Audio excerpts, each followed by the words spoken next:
Live from our 7 Tasmania studios, your nightly news with Kim Miller begins now. Good evening. First tonight, a hospitality staff shortage has restaurants and cafes wondering if they'll be able to cope with the influx of tourists expected when our borders reopen. Those in the industry say the pool of domestic staff isn't deep enough, a major concern with travellers still locked out of the country. With a firm date now set for borders to reopen, Tassie's finest eateries can prepare for summer trading. So yeah, we'd be looking to add between 10 and 20 more staff in that time. It's a race to find enough cooks in the kitchen, with skilled staff in short supply. So many businesses are in the same boat at the moment in looking for people that can hit the ground running. Mud Bar owner Don Cameron says hiring has become harder in the last 2 years due to a shortage of international candidates. We don't have Australian kids coming for jobs. There aren't people asking for apprenticeship. There are not people that are looking for a career in hospitality. With a worrying warning for what's been touted as a golden summer. There's a lot of businesses already in hospitality that are unable to cope. Worker shortages may stop visitors arriving here in the first place. The Aviation Workers Alliance says many experienced staff have left for good, warning some flights may be cancelled. We just cannot attract enough people to be ready to meet the demand that's going to be hitting us in mid-November and mid-December. The skilled staff squeeze hitting more than just tourism. We really do have more jobs than we have people applying in many industries. Now, what's important there, though, is that we still have a number of Tasmanians who are looking for work, and we need to do better in connecting those people to the jobs that are on offer. The return of widespread tourism is welcome news for an economy that's already on the up. Tasmania topping ComSec's State of the States report, leading all others in a number of areas, including unemployment and retail spending. The one on which Tasmania ranks clearly number one is construction activity. But our nation-leading ranking comes with an asterisk. What this is telling us is not that Tasmania is best on ground, but rather Tasmania is most improved player. Josh Duggan, 7 Tasmania News. A coronial inquest has begun into the death of a mine worker on Tasmania's west coast in March 2017. The 5 days of hearings will examine the circumstances leading up to Nathaniel Beasley's death and the risks associated with carrying out scaling works at the Savage River mine site. On the morning of March 17, Nathaniel Beasley was hard at work when the unthinkable happened. The former British Royal Marine was suspended from a rope off the eastern wall of the Savage River mine when he died during a rockfall. Today, the coroner's court heard the iron ore mine has experienced some rockfalls in its 40 years of operation, and that in the weeks before Mr Beasley's death, a radar system hadn't picked up a rockfall. On the first day of the inquest into the 32-year-old's death, WorkSafe Tasmania mining inspector Craig Salt told the court that 2 weeks of successful scaling had been undertaken before the incident, and regular inspections of the wall took place before employees carried out maintenance. And the company has invested in new machinery to solve outstanding safety risks without workers entering the unsafe area. The Council for Grange Resources telling the court the stage is set to do something about establishing a safer system. The inquest will hear evidence from Nathaniel Beasley's widow, his former colleagues and mine manager to help Coroner Simon Cooper determine how the tragedy occurred. Ainsley Kosh, 7 Tasmania News. Police admit hopes are fading of finding Tasmanian man Thomas Corto, who's been missing at sea off the northwest coast for a week. The bodies of his friends Isaiah Dixon and Brianna Thomas were found washed ashore in Wynyard last Wednesday. After the boat the trio was on failed to return from a day trip earlier in the week. Rescue teams today took their search underwater using sonar technology and divers to try to find any sign of Mr Corto and the missing boat. Police are also reminding concerned locals to keep away from the water as they continue the search. An accidental fire in the main kitchen on the ground floor has been blamed for destroying Hobart's Brunswick Hotel in the early hours of July 12. Fire investigators say the investigation was particularly complex due to the extent of the damage to the building. The estimated damage bill is unknown. Meanwhile, an electrical fault in a fridge has caused a blaze at a Hobart cafe overnight. Firefighters were called to a unit above the Pigeonhole Cafe on Goulburn Street just before 2 a.m. Arriving on the scene a few minutes later, it took around an hour and a half for crews to extinguish the blaze. Damage is estimated at $300,000. A new report has revealed the value of the racing industry to Tasmania's economy, with the industry confident the sport is in a healthy position. Its rules regarding use of whips are back in the spotlight though, with a landmark legal case receiving support from the Greens. It's a sport that has formed part of the social and economic fabric of Tasmania. Weeks out from the summer carnival, Tas Racing has jumped out of the gates with a new report on its contribution statewide. The industry is healthy and is critical for the economy. It creates jobs and it also increases our economic development into the future. Based on the 2018-2019 financial year, it's the first time they've crunched the numbers in half a decade. Economic value soaring to $185 million, $71 million of which is in regional areas, while the number of people involved has also risen. The industry also confident they've weathered the pandemic, which saw racing halted. We've grown our stakes into the industry, we've grown our race fuel fees and the point of consumption taxes on top of that. Not everyone is trusting the form. Take this report with a grain of salt. This is an industry that requires $30 million every year in public subsidies just to keep going. Also calling for the government to preempt Peter's historic legal challenge and scratch the whip.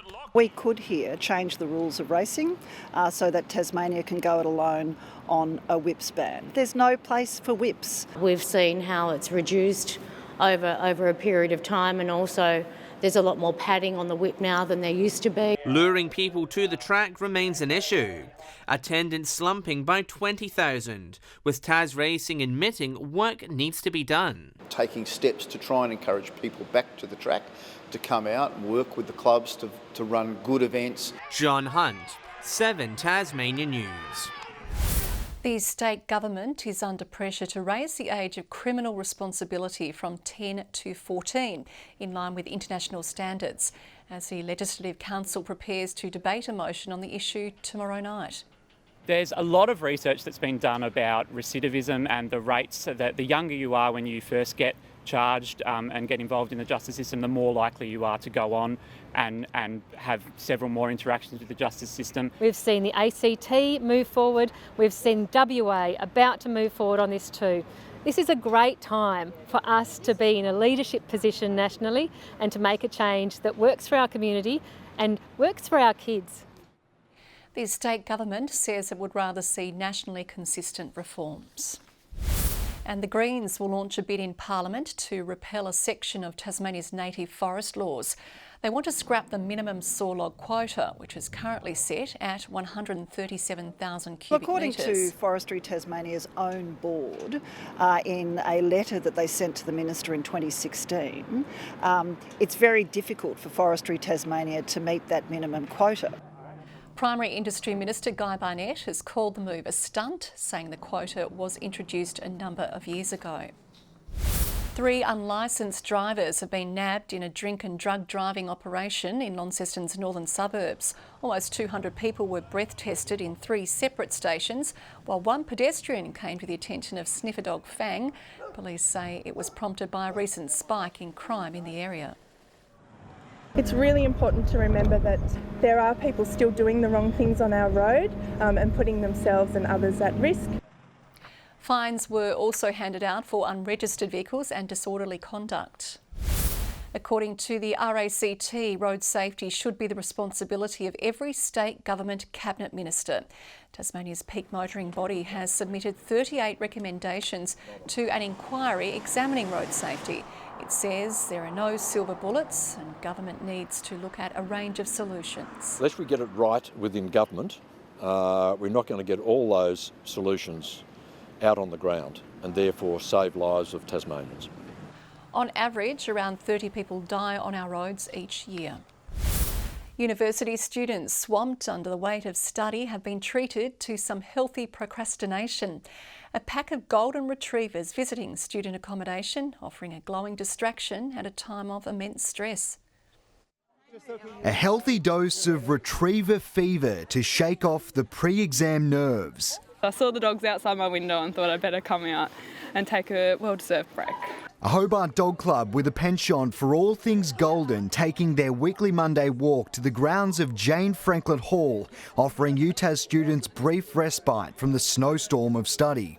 They're so happy, like you look around and they're everywhere. The golden retrievers coming in is a big help. It really makes me feel de-stressed. It's part of a suite of mental health measures the college has implemented. The past 2 years have been particularly challenging and disruptive, but there's something about this particular breed that has such an entrancing effect. They are just so friendly. It is an incredible stress release, brings out those really good hormones, serotonin, dopamine. For many students, the playful presence reignites memories of home.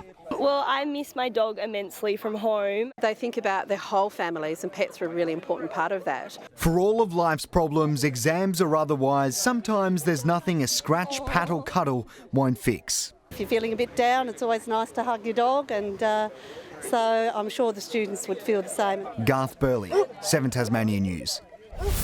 A trio of Tasmanians has struck a huge payday, and one of them doesn't even know it yet. An East Devonport man and an Oak Downs man are among the 10 Division 1 winners from Saturday night's Tats Lotto draw, receiving $621,000 each. But the hunt is on for a final winner in the state who purchased their ticket at News Express Shoreline in Howrah. Good evening. The northwest fared best for any warmth that was available today. Smithton our top with 18 degrees. Hobart struggled to 12. Launceston 14. Burnie 16 and Devonport 17. Temperatures over the south and east up to 8 degrees below average. Strawn and Low Head 16. King Island 15. St Helens 14. Flinders Island and Ooze 13 today. And Friendly Beaches just 10. The east and south cop most of the cloud today. Scattered cloud elsewhere with the highest rainfall to 3 p.m. 20 millimetres at Westbury.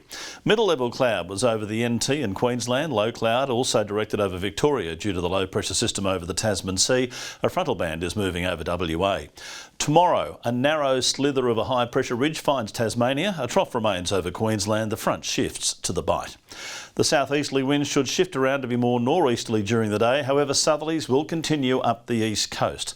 A moderate flood warning has been issued for the South Esk River, a minor flood warning for the North Esk, Macquarie, Meander and Jordan rivers.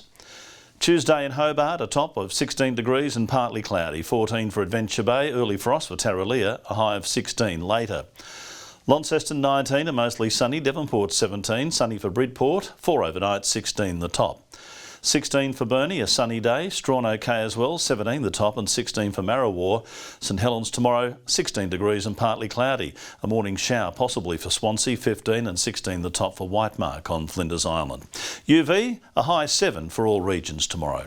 Wednesday, areas of morning fog ahead of a fine sunny day, Hobart 23.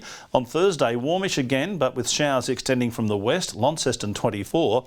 But a big drop in temperatures on Friday as the showers continue in a southeasterly airstream. Showers and 17 in Perth tomorrow, 30 degrees in Adelaide, sunny as well in Melbourne, but just 19 degrees. Fine in Sydney, but showery in Brisbane. Cloud about Hobart and 10 degrees at the moment, 12 in Launceston, partly cloudy in Devonport, 13 degrees. Very interesting week of weather ahead, Kim. It's going to be riveting. It's going to be cold and hot and cold. Can't wait for it. Thank you very much, Murph.